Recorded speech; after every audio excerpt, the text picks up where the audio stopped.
Tribes பார்வையாளர்களுக்கு வணக்கம். ஞானேஷ்குமார் தலைமையிலான இந்திய தேர்தல் ஆணையம் இந்தியா முழுவதிலும் உள்ள 12 மாநிலங்களில் தற்பொழுது வாக்காளர் பட்டியலில் சிறப்பு தீவிர திருத்தம், ஸ்பெஷல் இன்டென்சிவ் ரிவிஷன் அப்படின்ற ஒரு ப்ராசஸ செஞ்சுட்டு வர்றாங்க. இது சட்டப்பூர்வமாக ஓட்டுகளை திருடுகின்ற ஒரு முறை. இது ஒரு சட்டப்பூர்வமான ஓட்சோரி அப்படின்னு எதிர்க்கட்சிகள் தொடர்ச்சியாக குற்றம் சாட்டி வருகிறார்கள். தமிழ்நாட்டிலும் இந்த எஸ்ஐஆர் ப்ராசஸ் நடந்து முடிஞ்சு நேற்று இறுதி வாக்காளர் பட்டியல் வெளியிடப்பட்டு இருக்கிறது. அந்த வாக்காளர் பட்டியலில் இருந்து 74 லட்சம் பேர் மொத்தமாக நீக்கப்பட்டு இருக்கிறார்கள். தற்பொழுது 5,67,00,000 பேர் மட்டும்தான் இறுதி வாக்காளர் பட்டியல்ல இடம்பெற்றிருக்கிறாங்க. இந்த 74 லட்சம் பேரும் இறந்தவர்கள் தானா அல்லது இடம்பெயர்ந்து போனவர்களா, வெளிநாட்டுக்கு போனவர்களா, இப்படி பல்வேறு டபுள் என்ட்ரிஸ், ஒன்றுக்கு மேற்பட்ட முறை இவர்களுடைய பெயர் பதிவானதுனால அதை நீக்கினது தானா அப்படின்னு பல கேள்விகள் தொடர்ச்சியா எழுந்துட்டு வருது.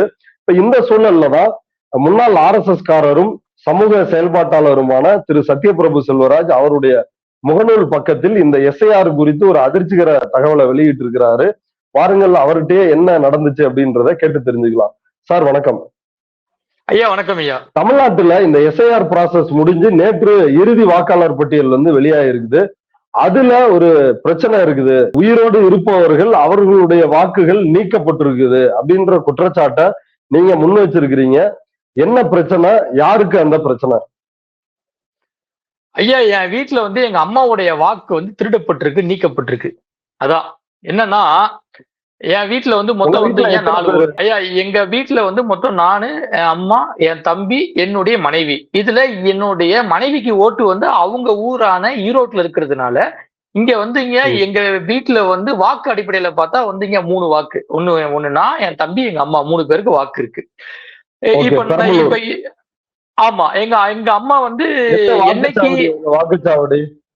ஐயா, அது நம்ம வாக்குச்சாவடி இங்க பக்கத்துல இருக்கக்கூடிய ஸ்ரீ ராமகிருஷ்ணா கல்வி நிறுவனங்கள், அதுதான் எங்களுடைய இங்க வாக்குச்சாவடி. நாங்க அங்கதான் இங்க வாக்கு செலுத்துறோம். என்னுடைய தாயார் என்னைக்கு திருமணம் செஞ்சுக்கிட்டு வந்தாங்களோ அவங்க அதுல இங்க இருக்கக்கூடிய பெரம்பலூர்ல தான் தன்னுடைய வாக்கை இங்க செலுத்திட்டு வராங்க. எங்க அம்மா செலுத்திட்டு வராங்க. இதுக்கு முன்னாடியுமே பல தேர்தல்கள்ல எங்க அம்மா ஓட்டு போட்டிருக்காங்க, நான் ஓட்டு போட்டிருக்கேன், தம்பி ஓட்டு போட்டிருக்கான். இப்படி இருக்கிற சூழல்ல இப்ப இந்த எஸ்ஐஆர் பணின்னு சொல்லிட்டு போன வருஷம் இது அதாவது போன 2025ல பாத்தீங்கன்னா நம்ம இங்க தமிழ்நாட்டுல தன்னுடைய வேலையை தேர்தல் ஆணையம் என்ன பண்ண ஆரம்பிச்சான். அப்ப ஆரம்பிச்சுட்டு டிசம்பர் மாசம் பாத்தீங்கன்னா முதல் வாக்காளர் பட்டியலை இங்க வெளியிட்டான். அந்த வாக்காளர் பட்டியல பாத்தீங்கன்னா வரைவு வாக்காளர் பட்டியல், அதுல இருந்து ஒரு 97 லட்சம் பேரை நீக்கி இருந்தாங்க. ஆமா ஆமா, அந்த இதுல வெளியிட்டதுல பாத்தீங்க அப்படின்னா என்னுடைய பேர் வந்துருச்சு. என் தம்பி பேர் ஏன் கன்ஃபார்ம் பண்ணணும்னு சொல்லி கேட்டிருந்தாங்க. எங்க அம்மா பேர் வரல, என் தாயார் பேர் வரல. இத்தனைக்கும் நாங்க நேரடியாக போய் அந்த எஸ்ஐஆர் படிவத்தை எங்க 3 பேருக்குமே நாங்க நேரடியா ஃபில் பண்ணி கொடுத்துட்டு வந்தோம். ஆனாலும் வரல. அப்புறம் நாங்க என்ன பண்ணோம்னா, என் தம்பியோடைய ஓட்டை கன்ஃபார்ம் பண்றதுக்காக இங்க இருக்கக்கூடிய தாசில்தாரை நேர்ல சந்திச்சு அவங்க கிட்ட அதற்குரிய டாக்குமெண்ட்ஸ் எல்லாம் கொடுக்குறோம். நான் இந்தியன் தாங்க, நான் தமிழ்நாட்டுக்காரன் தாங்க, நான் இந்த ஊர்ல பிறந்தேங்க, நான் இன்னாருக்கு பிறந்தேங்க, நான் இப்படிதாங்க பிறந்தேன், என் தம்பி என் கூட பிறந்தாங்க, அவனு இந்த ஊரு தாங்க அப்படின்னு நாங்க நிரூபிக்கிறதுக்காக தாசில்தாரை பார்த்து நேரடியா அனைத்து விதமான டாக்குமெண்ட்ஸையும் கொடுக்குறோம். அதை கொடுத்தது மட்டும் இல்லாம தாசில்தார் ஒரு ஆதாரத்துக்காக போட்டோ எடுத்துக்கிட்டாங்க. நான் கொடுக்குற டாக்குமெண்ட்ஸ் என்னையும் அவங்களையும் சேர்த்து வச்சு போட்டோ எடுத்துக்கிட்டாங்க. அப்பயும் சொல்றேன், என்னுடைய தாயாரும் அரசு ஊழியரா தான் இருக்காங்க. அவங்க ஓட்ட போய் நீங்க இந்த மாதிரி நீக்கி வச்சிருக்கீங்களே, அதெல்லாம் நியாயமாகன்னு கேட்கிறேன். சார் அப்படின்லாம் இல்லைங்க சார், கண்டிப்பா இந்த முறை வந்துருங்க சார், ஏதாவது தவறு நடந்திருக்கும் சார் அப்படின்னு சொன்னாங்க. சரின்னு நாம என்ன செஞ்சோம் அப்படின்னா, திரும்ப எங்களுக்கு உட்பட்ட அந்த வார்டு பூத்துக்கு நாங்க போய் அங்க இருக்கக்கூடிய பூத் ஆபீசர் கிட்ட ஃபார்ம் 6 ஃபில் பண்ணி கொடுக்குறோம். ஃபார்ம் 6 ஃபில் பண்ணி நாங்க போயிட்டு அம்மாவுடைய போட்டோ ஒட்டி கொடுக்குறோம். எல்லா எவிடன்ஸோட ஆதார் கார்டு, ரேஷன் கார்டு, அம்மாவுடைய ஓட்டர் ஐடி, இது எல்லாத்தினுடைய ஜெராக்ஸும் போட்டு கொடுத்துட்டு இந்த 13 ஆவணங்கள்ல ஒன்றான கல்வி சான்றிதழ் அல்லது அவங்க அரசு ஊழியரா, அப்ப அம்மா அரசு ஊழியர்ன்றீங்க, அந்த சான்றிதழ் கொடுத்தீங்களா? ஆமா. அவங்க அரசு ஊழியரா இருக்கக்கூடிய சான்றுகள், அவங்களோட கார்டு இதுங்க கார்டு, ஐடி கார்டு ஜெராக்ஸ் அது எல்லாமே குடுத்தோம். அவங்க என்னலாம் கேட்கிறாங்களோ அது எல்லாத்தையும் கொண்டுட்டு போயிட்டு அவங்க கிட்ட ஒப்படைத்த பிறகும், நேத்து வந்த இறுதி வாக்காளர் பட்டியல்ல வந்து அம்மாவோட பேர் இல்லங்க. இது என்னங்க இது? இது வந்து இதுதான் ஒட்டுமொத்த தேசத்துல வந்து இந்த இந்தியாவில் இருக்கக்கூடிய மோடியின் அடிமையான தேர்தல் ஆணையத்தினுடைய லட்சணம். இதுதான் சொல்ல வரேன். எங்க அம்மா வந்துங்க அம்மா வந்து என்ன துறையில என்னவா இருக்கிறாங்க, என்ன பொறுப்புல இருக்கிறாங்க, அவங்களோட பேர் சொல்ல முடியுமா? ஐயா, எங்க அம்மா பேர் வந்து பொன்னம்மாள். எங்க அம்மா வந்து 26 வருஷமா அரசாங்க ஊழியரா இருக்காங்க.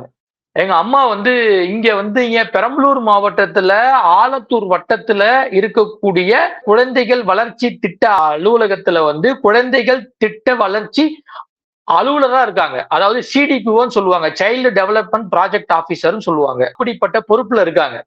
அது மட்டும் இல்லாம ஜூனியர் அசிஸ்டண்டா வேலைக்கு சேர்ந்து இன்னைக்கு வந்து எந்த துறையின் கீழே இருக்கு இது? ஐயா, இது வந்து அதாவது சமூக நலத்துறைக்கு வந்து கீழே வரும். சமூக நலத்துறை சொல்லுவாங்கல்ல, அதற்கு கீழே வரும். இதற்கு யார் அமைச்சர்னா கீதாஜி வந்து அமைச்சர், இப்போதைக்கு உள்ள அமைச்சர் அவங்க தான். இப்படி வந்து அம்மா வந்து ஒரு வந்து அதாவது முக்கியமான பொறுப்புல இருக்காங்க. அதாவது முக்கியமான பொறுப்புல இருக்காங்க. அவங்களுக்கே அந்த நிலைமை. இதை நம்ம எங்க போய் சொல்றது? இத்தனைக்கு எங்க அம்மா பாகிஸ்தான்ல பிறக்கலங்க. எங்க அம்மா பாகிஸ்தான்ல இந்த என்னன்னா சங்கி பயில சொல்லுவானுங்க, இந்த மாதிரி வந்து முஸ்லீம் எல்லாம் அங்க இருந்து வந்துட்டாங்க, பாகிஸ்தான் பங்களாதேஷ்ல இருந்து வந்துட்டாங்க, ஓட்டெல்லாம் கட் பண்ணணுமானுங்க. எங்க அம்மா பாகிஸ்தான்ல பிறக்கல. எங்க வீட்டுல யாரும் இஸ்லாமியர்கள் இல்ல.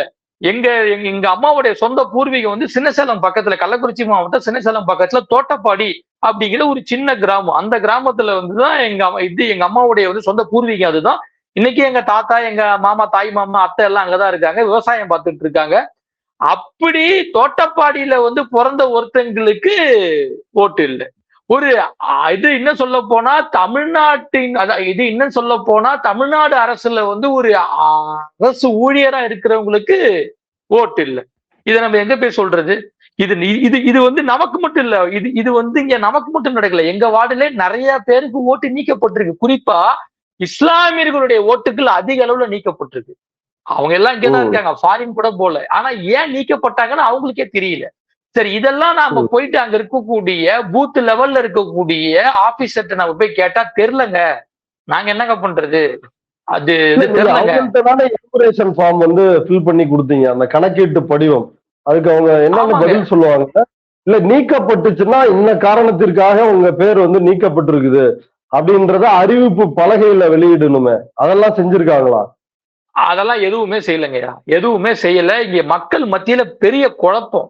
ஓட்டெல்லாம் பாத்தீங்கன்னா இப்ப ஒரு வீட்டுல 4 ஓட்டு இருக்கும். அந்த 4 ஓட்டையுமே 4 வார்டுல 4 பூத்துல பிரிச்சு போட்டிருக்கானுங்க. இது என்னன்னா பொறுப்பற்றத்தனம் சொல்ல வரேன் நான், பொறுப்பற்றத்தனம் சொல்ல வரேன். அடுத்தது காரணம் இருந்தா தானே காரணம் சொல்லுவான். உங்க அம்மா வந்து பாகிஸ்தான்ல இருந்து வந்தாங்க, பங்களாதேஷ்ல இருந்து வந்தாங்க, ஏதாவது காரணம் இருந்தா தானே காரணத்தை சொல்லுவாங்க. அங்கதான் ஒரு வெங்காய காரணமும் இல்லையே. உங்க அப்பாவோட சொந்த ஊரு அதுவும் பெரம்பலூரா? என்ன ஊரு? ஐயா, அப்பாவுடைய சொந்த ஊர் பெரம்பலூர்ல இருந்து ஒரு 7 கிலோமீட்டர் பக்கத்துல சோமண்டாபுதூர்னு ஒரு சின்ன கிராமம். அம்மாவுக்கு வந்து அதாவது அம்மாவுக்கு திருமணமானது முதல்ல அங்கதான் வந்து ஓட்டு போட்டாங்க. அதன் பிறகு அப்பா வந்து காலம் தவறிய பிறகு அம்மா வந்து தன்னுடைய வாக்கு அங்கிருந்து மாத்தி இங்க வந்து பெரம்பலூர் டவுன்ல தான் இது வரைக்கும் வந்து அம்மா கிட்டத்தட்ட எனக்கு தெரிஞ்சு ஒரு வந்து 5க்கும் மேற்பட்ட தேர்தல்கள்ல அம்மா வந்து வாக்கு செலுத்திய ஊர் வந்து பெரம்பலூர் டவுன் தான். அப்படி இருக்கும் பொழுது அம்மாவுக்கு இப்ப வயசு வந்து 54 வயசு ஆச்சு. 54 வயசு ஆச்சு. இப்ப அம்மா வந்து இந்தியன் தான், அம்மா தமிழன் தான், அம்மா இங்கதான் இருந்தாங்க அப்படின்னு நான் யாருக்கிட்ட போயிட்டு வந்து நிரூபிக்கணும்னு தெரியல. அதுக்கு இன்னும் என்னென்னலாம் வந்து எவிடன்ஸ், சான்றிதழ்லாம் வேணும்னு எனக்கு தெரியல. அதாவது நீங்க நல்லா பாருங்க, யாராவது ஒருத்தர் வந்து இருந்தா போதுமே. இப்ப நீங்க உங்களுக்கு பட்டியல்ல உங்க பேர் வந்திருந்தா மற்ற குடும்ப உறுப்பினர்களுக்கு வரணும். ஐயா, போன முறை அப்படி சொல்லிதான் என்னோட இதை வந்து எவிடன்ஸ்க்காக திரும்ப என் ஆதார் கார்டு, என் ஓட்டர் ஐடி, என்னுடைய எல்லா அத்துணைய டாக்குமெண்ட்ஸையும் கொண்டு போய் டிசி, மார்க் ஷீட் எல்லாத்தையுமே கொடுக்குறேன். இதெல்லாம் கொடுத்து இதை வச்சு எங்க அம்மா இதை வச்சு என் தம்பிக்குன்னு போயிட்டு கொடுத்தா திரும்பவும் என் தாயாரினுடைய ஓட்டை வந்து நீக்கி வச்சிருக்காங்க. உங்க அம்மாவோட அம்மா அப்பா பிளஸ் சகோதரர்கள் அவங்களுக்கு எல்லாம் வந்து வாக்காளர் பட்டியல்ல ஓட்டு வந்துருச்சா? பேர் இடம்பெற்றிருக்குதா? அதாவது அம்மாவோட அப்பா இருக்காரு, தாத்தா எனக்கு அவர் இருக்காரு. ஆனா அம்மாவோட அம்மா இல்ல, பாட்டி இல்ல, ஆயா இல்ல எனக்கு. தாத்தாவுடைய ஓட்டு இருக்கு, அம்மாவுடைய அண்ணன் எனக்கு இங்க தாய் மாமா அவருக்கு ஓட்டு இருக்கு, அவருடைய மனைவி என் அத்தை அவங்களுக்கும் ஓட்டு இருக்கு, அம்மாவுடைய தங்கச்சி சகோதரி எனக்கு சித்தி அவங்க ஓட்டு இருக்கு. ஆனா அம்மா ஓட்டு மட்டும் இல்ல. அம்மா ஓட்டு மட்டும் இல்ல. இது எப்படி? எங்க அம்மா சாகல, டபுள் ஓட்டும் இல்ல. ஆனா எதன் அடிப்படையில எங்க அம்மா வாக்க நீக்கினானுங்கன்னு எனக்கு இது வரைக்கும் தெரியல. நாம கேள்வி கேட்டாலும் அங்க எந்த விதமான பதிலும் இல்லை. இதுதான் மோடியினுடைய அடிமையான தேர்தல் ஆணையத்தினுடைய லட்சணம் அப்படின்னு சொல்ல வர. இல்ல இப்ப ஃபார்ம் 6 அப்படின்றது ஒரு புதிய வாக்காளரா இணையறது தானே? அப்படி அந்த நடவடிக்கையிலயும் சேர்த்துக்கலையா? ஆமாங்க, சேர்த்துக்கல. ஏன்னா சேர்த்துக்கலையா? அதாவது முதல்ல வாக்காளர் அறிவு பட்டியல்ல அம்மா பேர் இல்லைன்னு சொல்லிட்டு தான் ஃபார்ம் 6 எல்லாம் இது பண்ணி எவிடன்ஸ் எல்லாம் கொடுத்து அவங்க கேட்கிற எல்லா டாக்குமெண்ட்ஸும் கொடுத்து இந்த முறை கண்டிப்பா வந்துருங்க, நாங்க கண்டிப்பா அம்மாவுடைய பேரை ஏத்தி விட்டுறோம் அப்படின்னு சொன்னாங்க என்கிட்ட. ஆனா இப்ப நேத்து வந்தது இன்னைக்கு நான் காலையில பாக்குறேன், ஷாக்கு, அம்மாவுடைய பேர் வரல. இல்ல இப்ப இதுல மேற்கொண்டு அடுத்த முயற்சிகள் என்னன்னா இருக்குது. நேற்று அர்ச்சனா பட்நாயக் மாநில தலைமை தேர்தல் ஆணையர் அவங்க பேட்டி கொடுத்திருக்கிறாங்க. அவங்க என்ன சொல்றாங்க அப்படின்னா, வேட்புமனு தாக்கல் அது முடிகிற இறுதி நாளுக்கு முன்னாடி 10 நாள் வரைக்கும் புதிய வாக்காளர்கள் அப்படின்ற சேர்க்கிற பணின்றது நடைபெறும். அதனால அப்ளை பண்ணா அதுல அவங்கள இணைப்போம் அப்படின்னு சொல்லிருக்கிறாங்க. அந்த முயற்சியும் விடாம எடுத்தா இது சரி செய்வதற்கான வாய்ப்புகள் இருக்குது அப்படின்னு நான் நினைக்கிறேன். அதை கண்டிப்பா அந்த முயற்சியை மேற்கொள்ளுங்க. ஐயா, நீங்க சொல்றத நான் சரின்னு ஏத்துக்கிறேன். நம்ம கண்டிப்பா விட போறது இல்லை. ஏன்னா ஒரு வாக்கு முக்கியம், ஒவ்வொரு வாக்கும் முக்கியம். இந்திய ஜனநாயகத்துக்கு, மக்கள் ஜனநாயகத்துக்கு ஒவ்வொரு வாக்கு முக்கியம். அந்த அடிப்படையில எங்க அம்மா வாக்க நான் கண்டிப்பா விட மாட்டேன். போராடாது வாங்குவேன், இல்லைன்னா நீதிமன்றத்துக்காக நான் போவேன். அதுல மாற்று கருத்தே கிடையாது. இப்ப நமக்கு ஓரளவுக்கு வெளி உலகம் தெரியும், ஓரளவுக்கு அதாவது அனைத்து ரீதியான பழக்க வழக்கங்களும் நமக்கு இருக்கு. நம்ம போறோம், பிரச்சனை இல்லை. அப்ப ஒரு இவ்வளவு இருக்கக்கூடிய நம்ம வீட்டுல ஒரு அரசு ஊழியரா இருக்கக்கூடிய உங்களுடைய ஓட்டே இங்க நீக்கப்படும் பொழுது நாம திரும்ப போறோம், அலையிறோம், அதை விட்டுருங்க. அப்ப இது எதுவுமே தெரியாத கிராமத்துல இருக்கக்கூடிய சாமானியர்கள் என்ன பண்ணுவாங்க? எத்தனை பேருக்கு இந்த அளவுக்கு விவரம் தெரியும்? எத்தனை பேர் மீண்டும் மீண்டும் போய் போராட முடியும்? எத்தனை பேர் இதற்கு சஃபனா நின்று தன்னுடைய ஓட்டு வேணும்னு சொல்லி வாங்க முடியும்? எத்தனை பேரால இதை எடுத்து போராட முடியும்னு எனக்கு தெரியல. எத்தனை பேர்த்துல முடியும்? எத்தனை பேருக்கு இதனை பத்தின புரிதல் இருக்கும்? இப்படி போகணும், இப்படி இல்லைன்னா இங்க பார்க்கணும். அதாவது முதல்ல கலெக்டர் அளவுல அப்பீல் பண்ணணும், இல்லைன்னா அடுத்தது நீங்க சொல்லக்கூடிய இது தமிழக தேர்தல் ஆணையர் அளவுல நம்ம நெக்ஸ்ட் அப்பீல் போகணும். இல்லைன்னா நீங்க சொல்வது போல வேட்புமனு தாக்கல் செய்யறதுக்கு 10 நாளைக்கு முன்னாடி அப்படி இல்லைன்னா கடைசியா கோர்ட். இது நமக்கு தெரியுது, நம்ம போறோம். ஆனா இங்க இருக்கக்கூடிய 90% பேர் தெரியாத சாமானியர்கள் இருக்காங்களா, அவங்க என்ன செய்வாங்க? அவங்க எங்க போவாங்க? அப்ப அவர்களுடைய வாக்கு திருடப்பட்டிருக்குன்னு சொல்ல வரேன். சாமானியர்களுடைய வாக்கு திருடப்பட்டிருக்கு, திட்டமிட்டே திருடப்பட்டிருக்கு. ஒவ்வொரு தொகுதியிலும் இந்த இந்திய தேர்தல் ஆணையம் என்கிற திருட்டு ஆணையத்தால் இந்திய குடிமக்களின், தமிழக குடிமக்களின் வாக்குகள் திருடப்பட்டிருக்கு, திட்டமிட்டே திருடப்பட்டிருக்குன்னு சொல்ல வரேன். ஓகே, பொறுத்திருந்து பார்ப்போம். அடுத்தடுத்த முயற்சிகளை மேற்கொள்ளுங்க. இது தேர்தல் ஆணையர் என்ன மாதிரி இந்த விஷயத்துக்கு ரிப்ளை பண்றாங்க அப்படின்றத பார்ப்போம். இவ்வளவு நேரம் நம்முடைய பார்வையாளர்களுக்காக உங்களுடைய கருத்துக்களை பகிர்ந்துட்டது ரொம்ப நன்றி தோழர். ஐயா, கடைசியா ஒன்னே சொல்லிடுறேன்.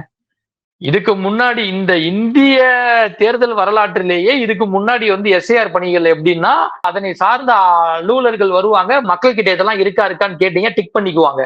ஏன்னா இங்க அத்துணை பேரையும் வாக்கு சாவடிக்கு வர வைக்கணும், ஓட்டு போட வைக்கணும் அப்படிங்கறதா அம்பேத்கர் அவர்களுடைய கூற்று. அதன் அடிப்படையில எல்லாரும் வரணும், ஓட்டு போட வைக்கணும், மக்களை முதல்ல ஓட்டு போட வைக்கணும் அப்படிங்கறதா நோக்கம்.